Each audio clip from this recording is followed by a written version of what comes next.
Right. Good morning. Good morning to you. Good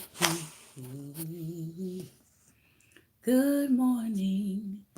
Good morning to you. Good morning. Good morning to you. Good morning. Good morning. Good morning to you.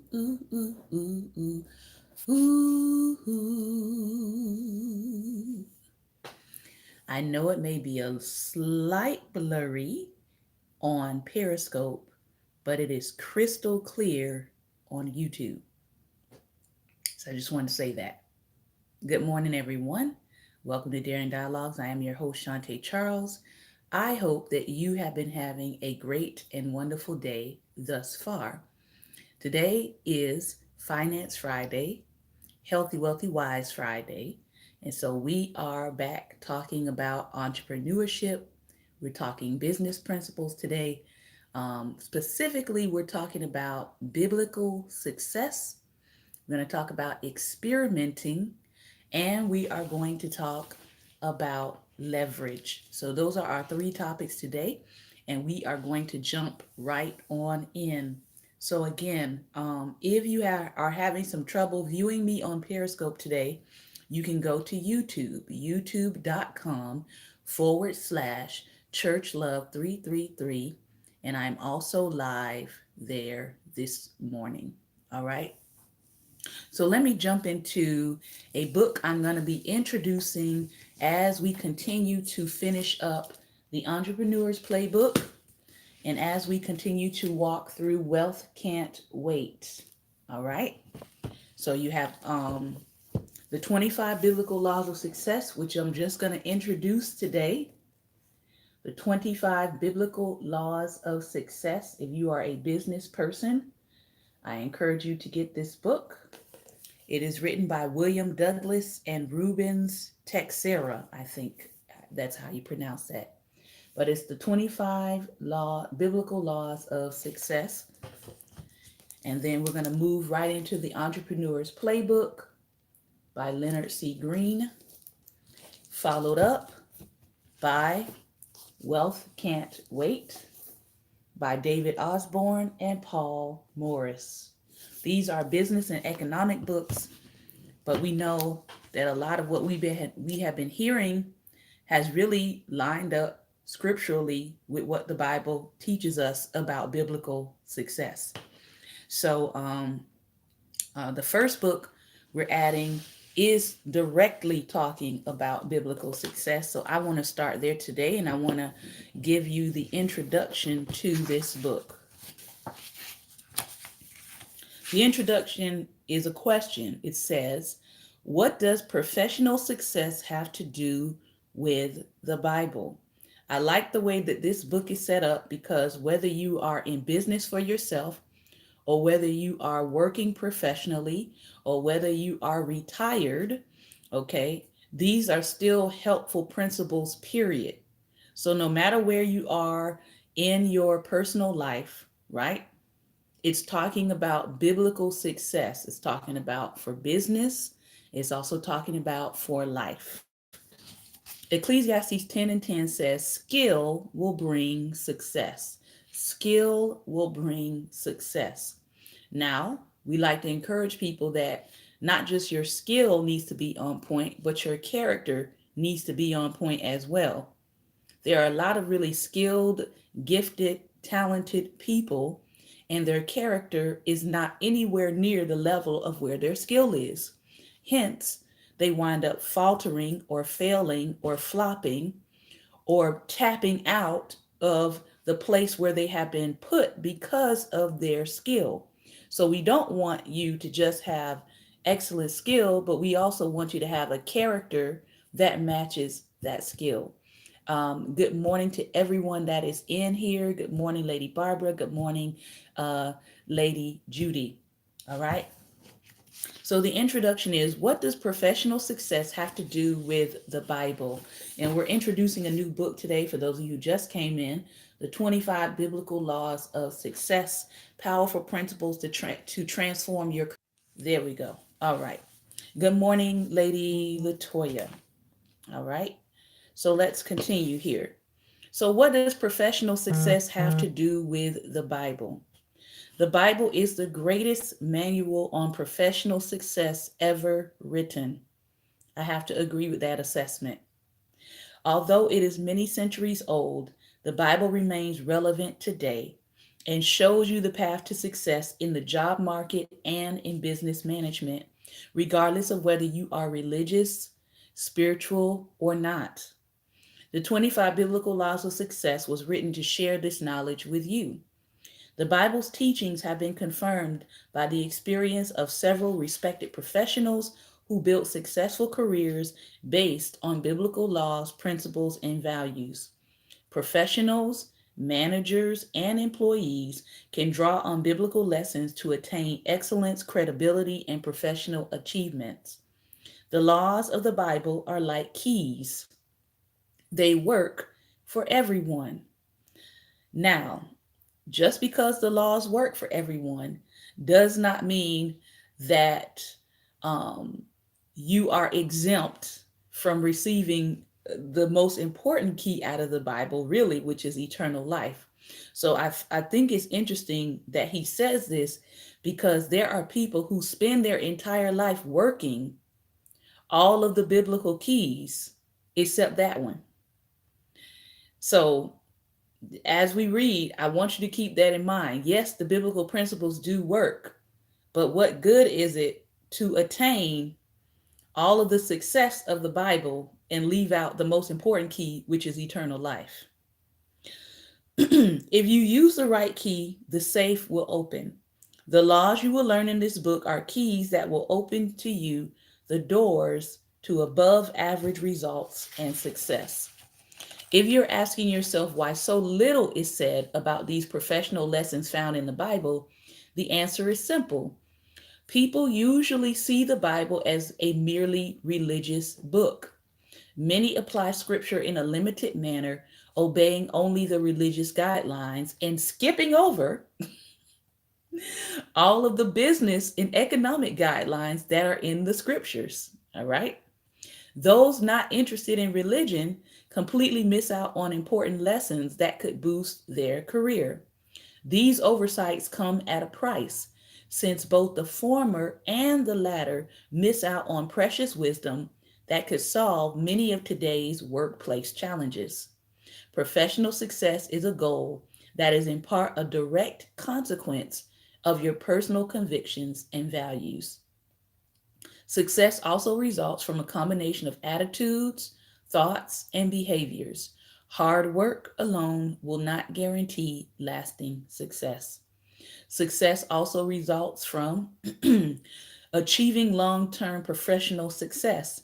And in order to do that, you also need to develop characteristics such as discipline, willpower, resilience, intelligence, creativity, courage, determination, and self control. These values, all of which are expressed in the scriptures, will be discussed in detail in this reading. Of course, the Bible is not the only place where we can learn about values that are useful in life. But when we are talking about work and career, the Bible certainly has the greatest quantity and the best quality of advice. So let's talk really quickly about the general laws of success. Our world is governed by human laws. We all know that. Whether a law is obeyed or infringed upon, there will be consequences. When people commit a crime, generally, according to the law, they go to jail. If people incorrectly pay a debt, they will have to make it right. Bad payers pay twice, goes an old Brazilian proverb. On the other hand, those who abide by the law, such as employers who respect labor legislation, have fewer problems and fewer expenses. There's an upside to opting to act within the law. Everyone understands the force of human laws, such as civil, criminal, and labor laws. Our world is also governed by natural laws, right? Everyone understands the force of the laws of nature, such as the laws of physics and gravity. These natural laws affect us every day, regardless of whether we like them or not. The sun comes up and the sun goes down, right? If you throw something in the air, it falls back down. The law of gravity. What goes up must come down.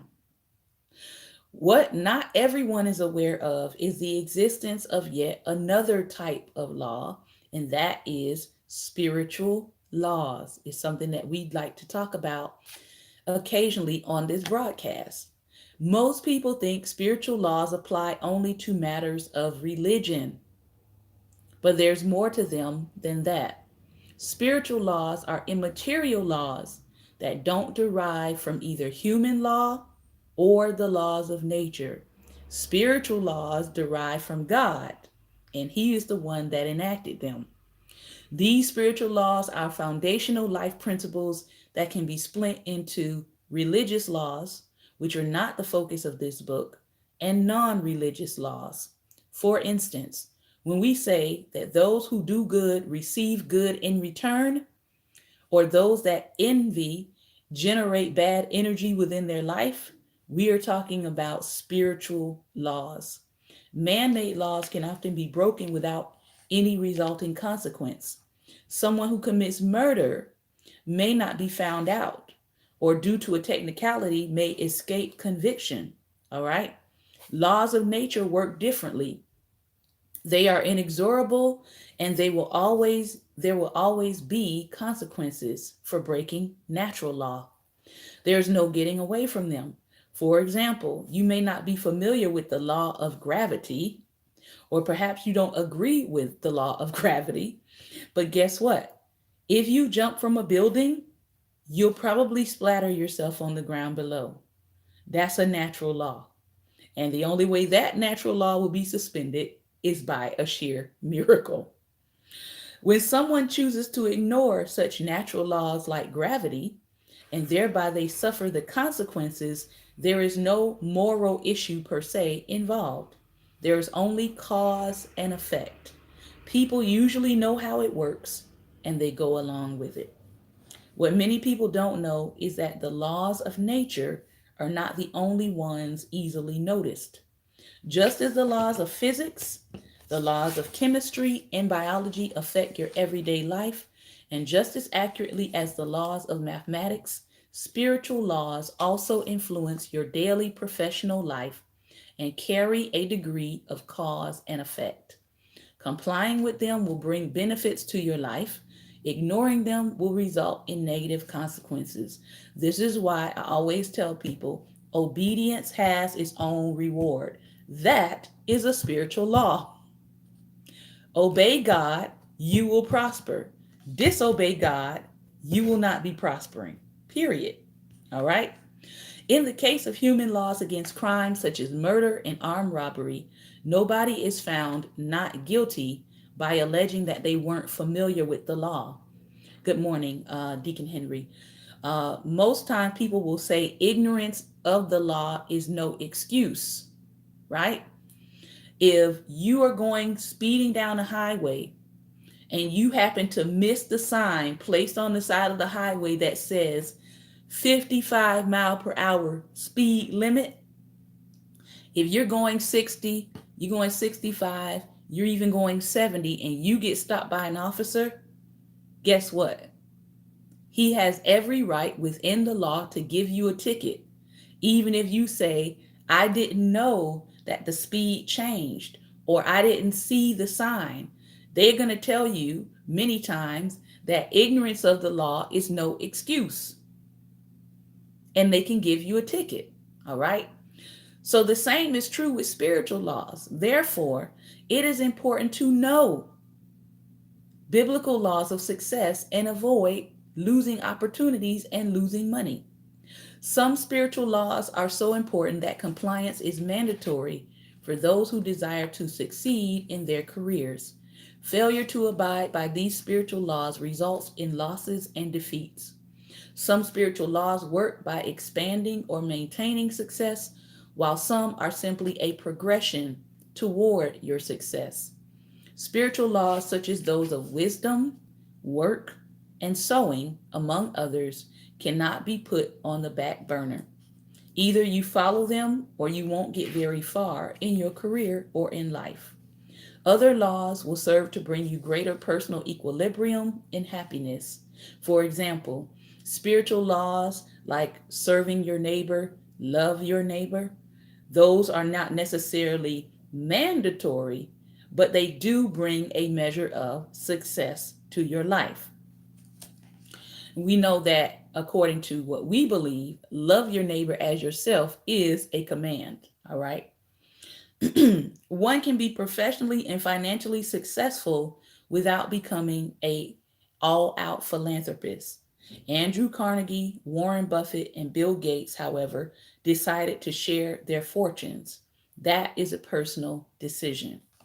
Abiding by the most important spiritual laws or following all of them and reaping the results is a personal decision. It is your choice.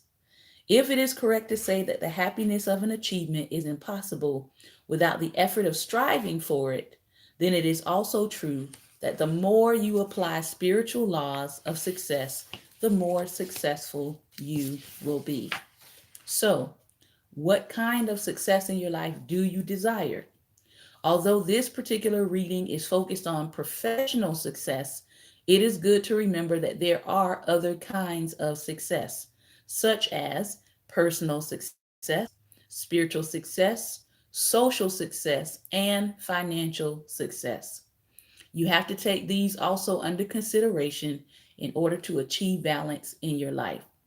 A career and a paycheck are helpful, but they are not enough to make you happy and fully fulfilled. There will be moments when every one of us will face the questions: Am I fulfilled? Do I enjoy what I do? Do I appreciate life? And am I actually living life to the fullest? These have nothing to do with money. They have nothing to do with market placement or owning your own business. They are also unrelated to our assets.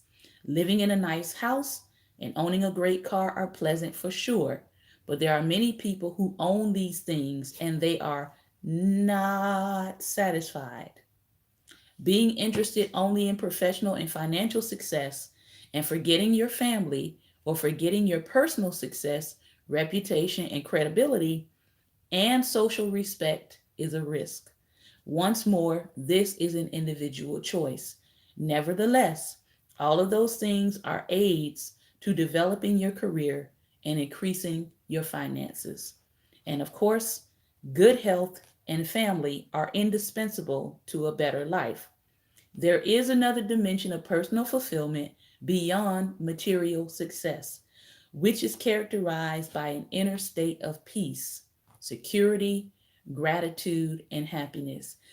Every day that I get up, I am thankful that I'm alive. I'm thankful that I have breath in my body. It is a signature sign to me that God has appointed me to do something today that's going to impact my life and also impact the life of someone else. So, as a Brazilian psychiatrist, Roberto Shinyashiki has titled his bestseller, Success is Living Happily. To that end, we do not want you to be frustrated and we do not want you to be miserable at work or in your career, restrained in your gifts, indebted, broken, or lacking in perspective. We don't want this for ourselves and we don't want it for our neighbors. This is why this book is going to talk about 25 spiritual principles that you can follow to help you find balance in your finances, your work, your professional life, your personal life, and happiness can be found in the harmony of all of them. John D. Rockefeller said, I had no ambition to make a fortune. Mere money making has never been my goal. I had an ambition to build. And almost everyone that I know that is in what we would consider the millionaire to billionaire category has said the same thing to me. I never started out with a desire simply just to make money. I started out with a desire to improve the quality of my life. I started out with a desire to help and serve other people. And because I got in the vein of what my desire was, I began to accrue monies in that area. But I didn't start out, that wasn't their goal. I'm going to make money. The goal was I'm going to improve a life. I'm going to improve my life. I'm going to improve the life of other people. And with that came the resources. So just wanted to share that with you. Let's look at the Entrepreneur's Playbook, more than 100 proven strategies, tips, and techniques to build a radically successful business. So far, we have gone through 3 of the tips here in the Entrepreneur's Playbook. We started out with number 1, which was finding a challenge or finding a problem to solve. Number 2, after you have found a problem to solve, learn how to build a better mousetrap. What did that mean? It meant learning your field, learning how to secure your field, learning how to um, understand what the market is around your field, and making sure that you safeguard whatever your product, good, or service is from being run out of business. We're seeing right now, in case people have not been keeping up in the business sector, we are seeing several thousands of stores from different companies. They're starting to close, they're starting to liquidate. What does that mean? The Bible says something very, very clear. It says, first in the natural, then in the spiritual. So I'm looking at companies who are liquidating their assets, right? They're closing down all of these stores. I think several thousands of stores closed in like 48 hours. It was like huge. They shut down.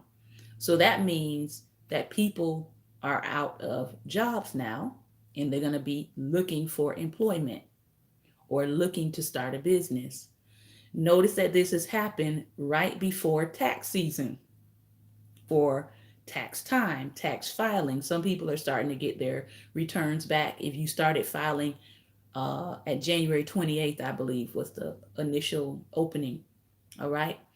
So you're seeing businesses are closing down, well-known businesses that have been in business for 20, 30 or more years are closing their stores, and they're lessening the amount of building assets that they have, and they're starting to liquidate.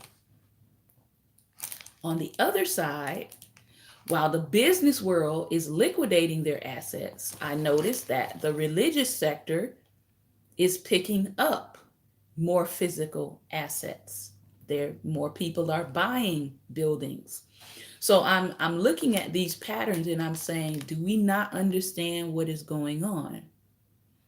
Um, just from a business perspective, do we not understand that if businesses are choosing to shut down their stores and they're laying people off, they are most likely trying to shore up for an economic recession that may be soon on the horizon.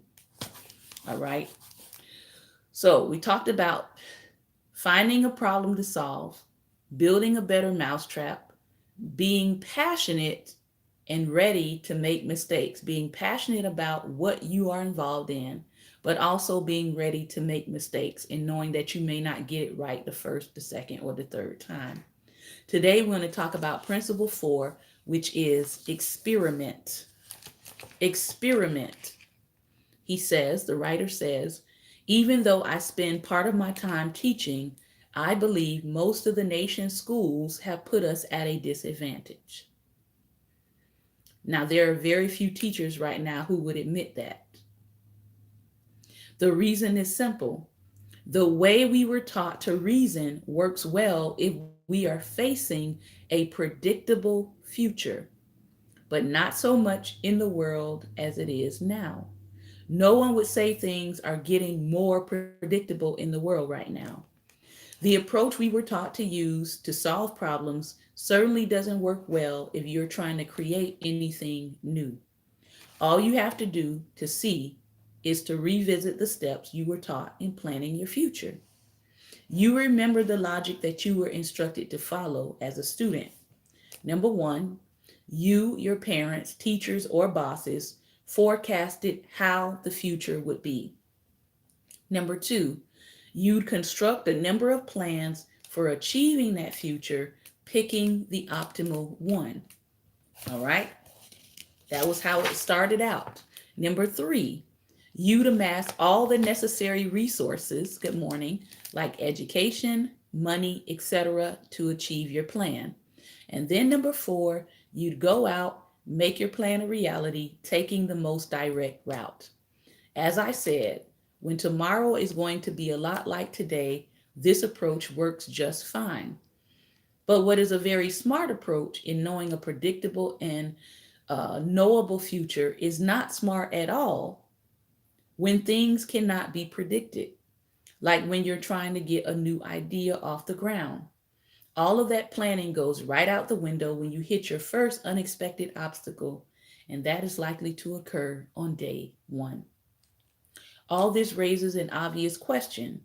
When you are in a situation such as starting a company or creating anything new for that matter, where you cannot perfectly plan your way to success, what is the best way to achieve your goals? Here's what we know. Treating an uncertain world as if it were predictable only gets you into trouble. If you come into this world with the mindset, or you come into, say, you're a young adult and you're getting ready to graduate college.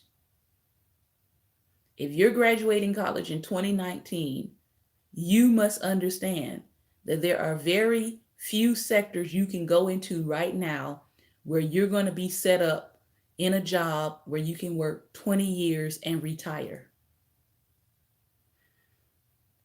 It's not like that anymore. All right. Many people are working either multiple jobs, or they're working at a job or a professional place for about 5 to 10 years, and then they're shifting to another place. So it's not set up the way that maybe your grandparents or even your parents were set up. Our economy's not set up like that right now, and many of the jobs, companies are not set up like that. As he says here, fortunate for me, my former boss, who was president of Babson College, crystallized the best approach to use. It was one that I had been using instinctively, but I didn't recognize it until I read his book, Just Start and Own Your Future. Lynn starts with the premise that the world is probably going to get more unpredictable rather than less. So the ways that of thinking that have gotten us to where we are today will be insufficient for tomorrow. What follows from that is that you need a new way of acting, one that complements, not replaces, the way we were taught to think. For example, people look at automation, right? Automation is not just putting what they call working class or blue collar people out of jobs. Automation is also putting people out of jobs who have taken certain years of schooling and gotten to a certain level or degree of skill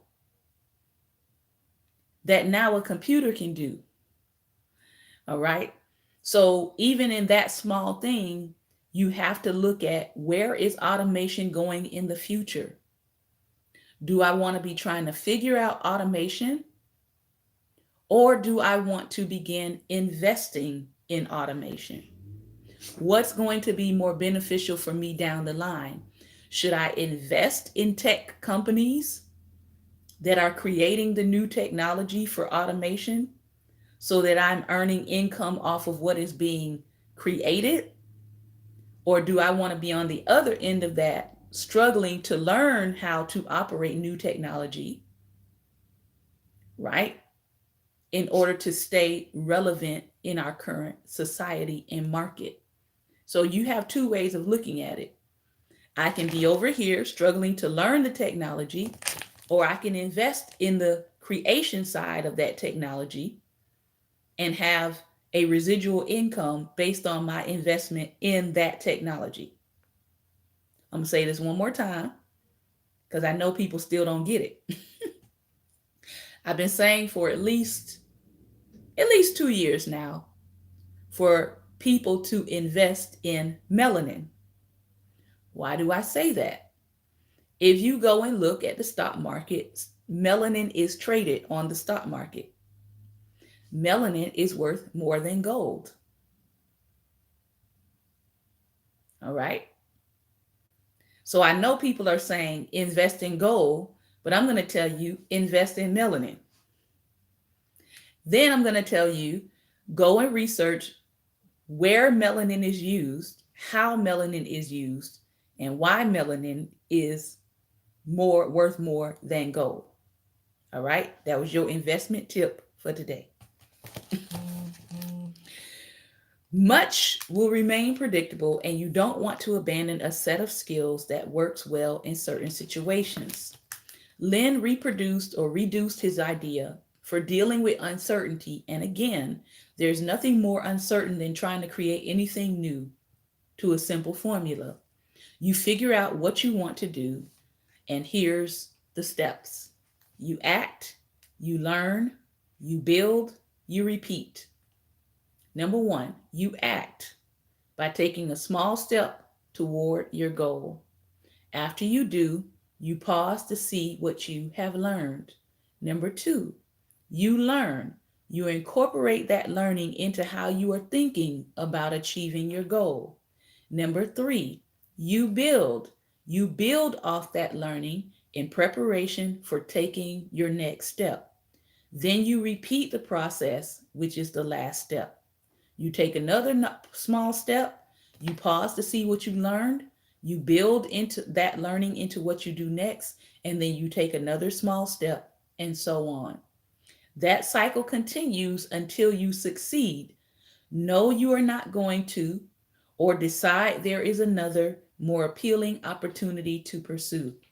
So you act, you learn, you build, you repeat. You act, you learn, you build, you repeat. You act, you learn, you build, you repeat. Take action, embrace the uncertainty, create the future, right? So there are certain skill sets that we have that is already a part of our knowledge base, especially if you are a young adult or you are a professional. You ask yourself, what can I do with the skills that I already have? You begin to act on it. You begin to learn. You begin to research. You begin to find out about that new thing that you want to start. You go to your library. You go to the internet and you type in steps to owning my own bakery. There's so much information available out there that literally it will walk you through the steps to owning your own bakery. All right, it'll tell you what you need to get. You need to, form a company. You need to trademark your slogan or your symbol. But then in order to do that, if you're not an artist, you may need to hire someone to create your symbol or your logo, right? But you make sure you have that secure. If you have funds already invested, you may say, okay, then I might research where is the best location for a bakery. And once I have the best location, I can now go in my city, in my community, I can start looking. Is there a property for sale? Is there a property for rent? Maybe I don't want to buy a building outright. Maybe I want to lease a building, maybe for my first year and see if my business is really going to take off. So there's all sorts of things, right, that come before I'm just going to go and start a bakery. I'm going to go and open a bakery. This is what he's talking about. You act, you take the first step, you learn, you build on what you learn, and then you keep repeating that process until you get to your successful end, which in that case would be a grand opening, a ribbon cutting of your bakery. In other words, when facing the unknown, you act your way into the future that you desire. You don't think your way into it, you act your way into it. Thinking does not change your reality per se, nor does it necessarily lead to any learning. You can think all day about starting a restaurant, but thinking alone does not get you any closer to having a restaurant. Lastly, action trumps everything. Here are 13 reasons why. He says, I learned a lot from former Babson College President Leonard Schlesinger's ACT, Learn, Build, Repeat model, or the ALBR model. The key part of the model, taking action. Why is it so important? In their book, Lynn, Charlie, and Paul gave 13 reasons why action trumps everything. So if you have pen and pencil, you can get it out and get some notes going. Number one, if you act, you will find out what works. Number two, if you act, you will find out what doesn't work. Number three, if you never act, you will never know what is possible and what is not. You may think that you know, but you will not be able to point to anything concrete to prove you are right. Number four, if you act, you will find out if you like it, with it being whatever the new thing is that you're trying to do. If number five, if you act, you will find out if you don't like it. All right. Here's one thing I know. I have a program online. I have a Facebook group called Cross Training.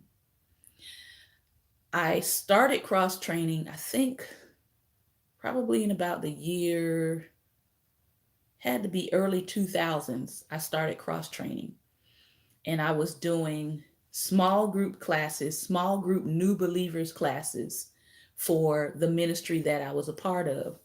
I wrote the entire curriculum myself and came up with the different activities and exercises. So by the time I introduced it to a Facebook group, I had already spent years honing the sessions for cross training. I know they work. I know that if people go through that program, it has about a 97% retention rate for new believers, meaning about 97% of new believers who take those sessions actually remain Christians. So I know that it works, but it was years of process that got me to those specific sessions about what do new believers need to know right off the bat. What do they need to understand right off the bat? What's the most important principles out of scripture that they need to understand before they go any further? So I felt comfortable putting up Cross Session as a Facebook group with the lessons because they've already been proven. They've already been tested. I've already taken out things that was maybe too detailed for a new believer to understand. They just got saved yesterday. Now what? Let's start learning. But what do you need to know right now if you just got saved yesterday? So I know that cross training is not designed for mature believers. It's designed for believers, right, who are new to the faith, roughly their first, their second, their third year into the faith. So that's what those lessons are geared toward. So again, as the writer is saying here, if you don't start an action, if you don't design something, if you don't tweak it as you go along, you're not going to know what works and you're not going to know what does not work. Number 6, acting leads to a market reaction, which could point you in another direction. For example, you thought you were going to open the world's best Italian restaurant. Taking a small step toward that goal, you might have begun to host large dinner parties or cooking for a monthly meeting of a club, or trying out recipes, and then you discover what foods people actually like.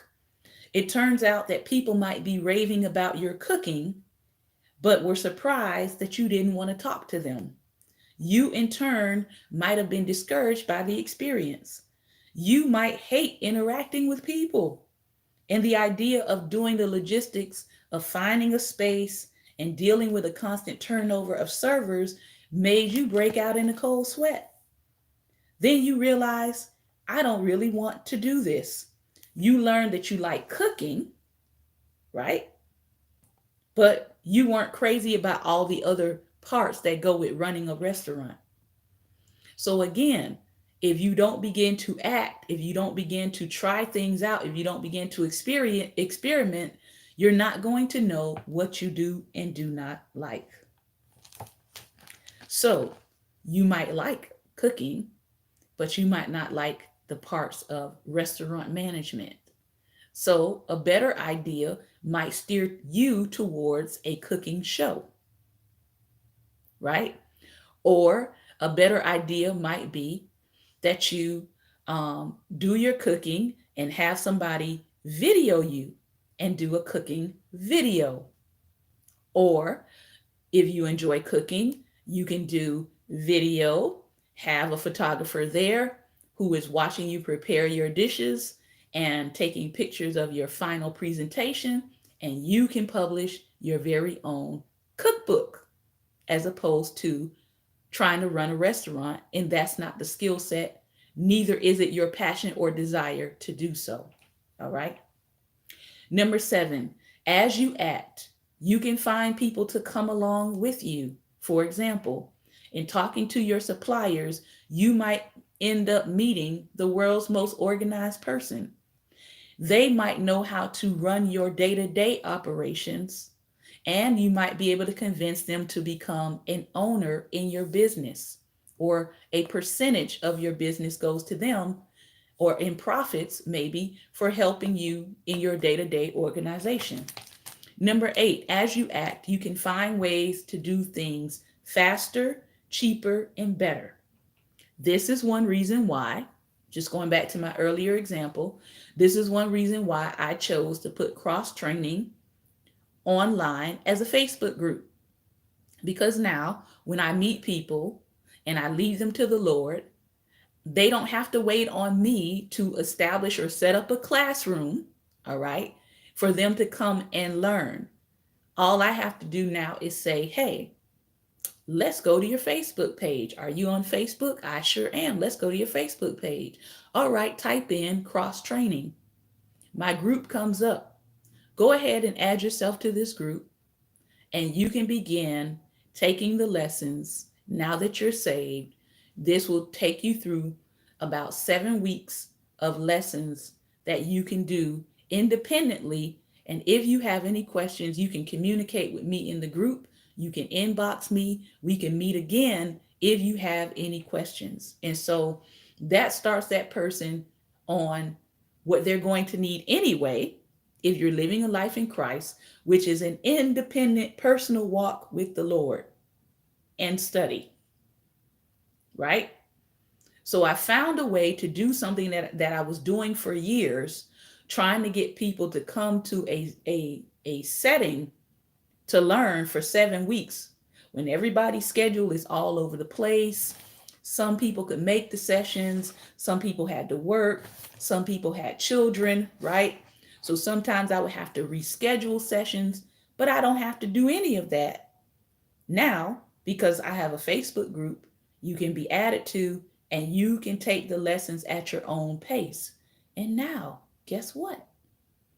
Other pastors and leaders also use the Facebook group. They also use the sessions in there to take the new believers in their ministry through a process of understanding the basic concepts of the faith so that they can grow and mature. So it's not only helping me, it's not only helping the people that I come into contact with now, but it's also helping other churches and other ministries. So, number 9, if you act, you won't spend the rest of your life going, I wonder what happened if I had dot, dot, dot. Number 10, excuse me. If all you do is think, you may end up being less interesting as a person. Would you rather sit next to someone on a plane who started a successful rock climbing business or someone who only thought about it? Number 11, if all you ever do is think about stuff, you can gain tons of theoretical knowledge, but none from the real world. Number 12, action always leads to evidence. You act, therefore something changes, and in observing that reaction, you gain knowledge. And number 13, if you act, you know what is real and what is not. You always want to know what is real. So you will remember when we started talking about ALBR, I said it all begins with what you really want to do, right? Act, learn, build, repeat. That's the passion part that we talked about in Principle 3. Without passion, implementing the model effectively will be substantially harder, and starting anything new is difficult enough without you handicapping yourself. If you have that passion, then step 1 is to act. You have to start. This is what separates entrepreneurs from everyone else. That is, all those people who talk about creating something new but never do it. Starting is scary. Starting means you put yourself and your money out there at a risk. Starting means you are facing head on the possibility that you may fail, and you may fail in front of family and friends who may have helped you with funding. Instead of doing any of those frightening things that is easier and feels safer, keep thinking about your new idea. If that is the course you take, you will never start anything. So while I understand why you think you have to do a lot of research before you begin, all of that research really isn't necessary. You do need to do some initial research, but most importantly, you need to act. Create a prototype or verbally sketch out your idea. Ask people on the spot to write you a check for the product or service you plan to provide. If they do, then you are on to something. If they don't, really listen to what they have to say. What is it that they don't like about your idea? Why do they not believe in investing in you? What would it take to get them to buy? Blue Buffalo started in 2005 with 10 products and no test market and no focus group. It got on the shelves and into the marketplace to decide if it was a good product. By 2014, there were more than 500 products and growing. This is not a small point. You may think that you have the greatest idea in the world, but it is only the market that will tell you if you are right. If it tells you that you need to change your product, then you need to change your product. So, the 4 takeaways from this chapter are: act. Nothing happens unless you do. Number 2, learn. Newton got it right. Every action causes a reaction. Learn from it. 3, build. Build that learning into your plan for achieving your goals. 4, repeat. Keep reinventing yourself. It's very hard for your competition to hit a moving target. Act, learn, build, repeat. All right. We are going on to, thank you, Lady Judy, for putting those up there. We are going on to our last book for today, and that was the entire Principle 4, which was experimenting. Act, learn, build, repeat. Wealth cannot wait. We're going to talk about the second part of Pillar 3.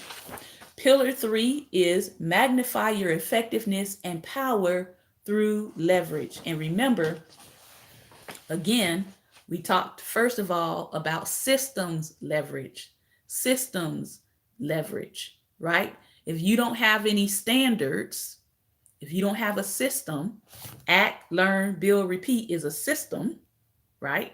If you don't have a system, you don't know where you're going. You have to define standards. So that was the first leverage, systems. The second leverage today is people leverage. People leverage. Your team determines your wealth. Military training dictates that an optimal number of direct reports is 5. Anybody here in the military? The quality of your business life is a direct result of the talent level of those 5 direct reports. Even the CEO of a massive corporation can effectively lead with only 5 direct reports. Many years ago, David took a class from Gary Keller about how to identify and hire great people to work in his organization. It was early in his career. He was 29 years old. Jack Welch describes the importance of hiring top people this way. If you pick the right people and give them the opportunity to spread their wings and put compensation as a carrier behind it, you almost do not have to manage them at all. Gary had David draw a circle and then drop 5 lines from that circle to 5 bubbles. Okay, now who do you have working for you? These are your wealth determiners. At that time, David was a realtor working in Austin, Texas. He had made one hire, an administrative assistant, whom he had met because she drove a golf cart where he played.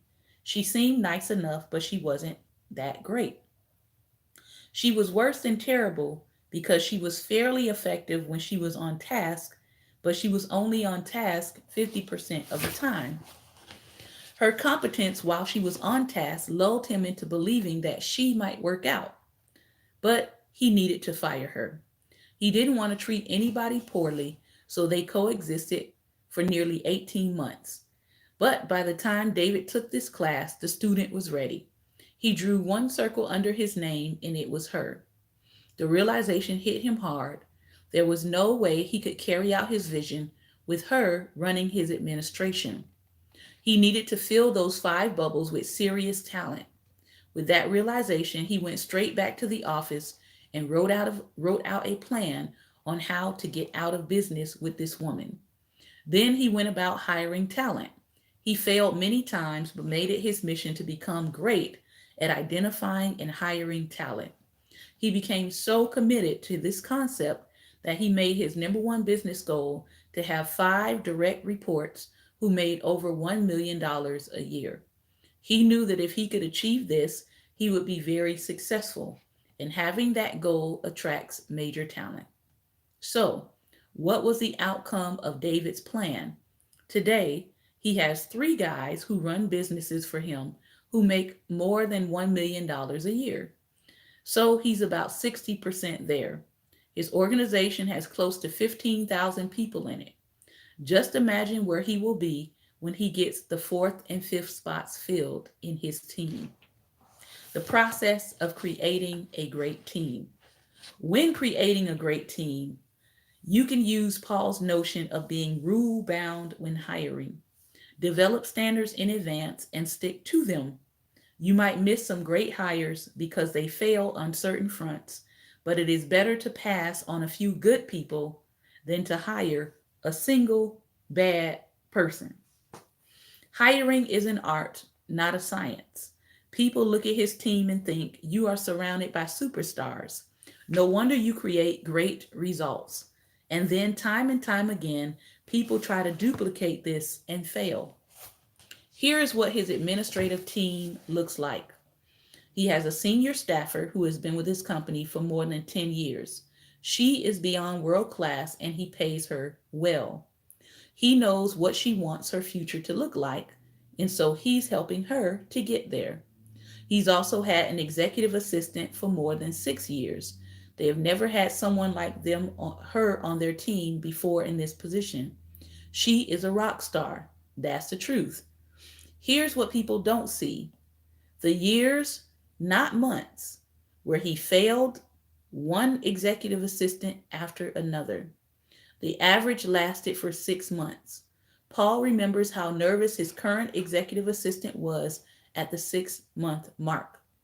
He had the reputation of being such a great boss, but then coming in and firing his executive assistant a couple of times a year.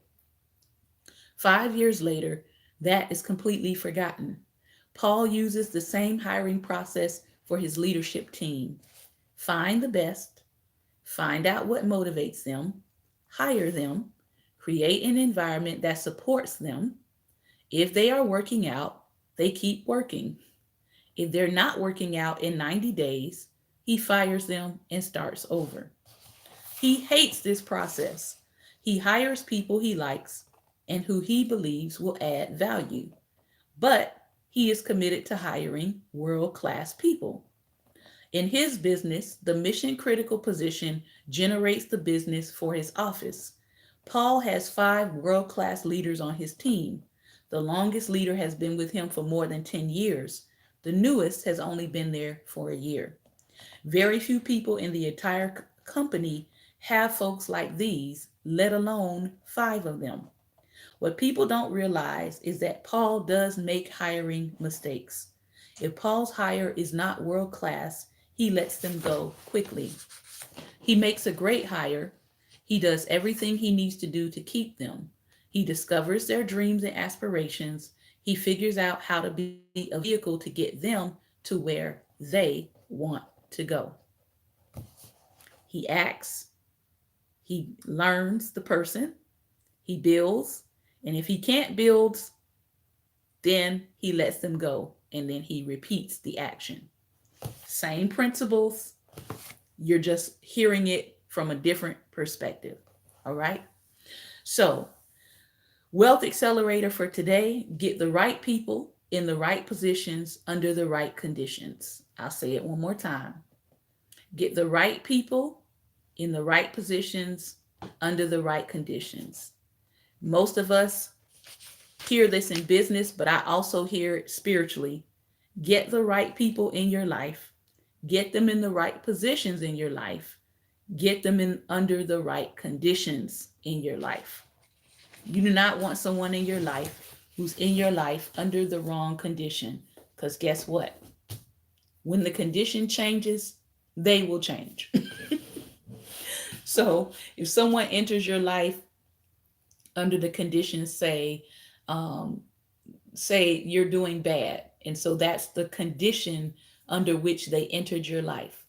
When you start to do well, and they felt like they only had value in your life because of how bad you were doing, then they will change. Because unfortunately, they might have come in your life to only be a person who helps you get out of a distress, right? And they may feel that their need in your life is only tied to distress. So when you are successful, they don't know how to respond to you because they only know how to help people out of distress.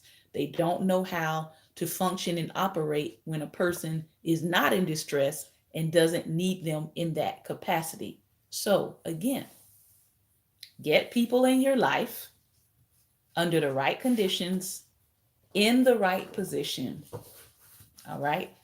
Listen, this has been another episode of Daring Dialogues, and I've been your host today, Shantae Charles. I want to thank you for your time and attention.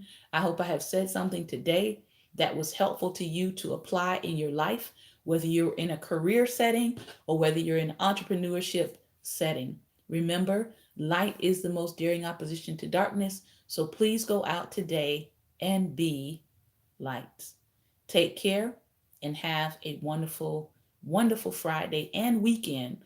I will be back Sunday, 2:30 p.m. Eastern Standard Time, right here, and you can check us out on Periscope. I will not be airing on YouTube. I will try to upload the video if possible.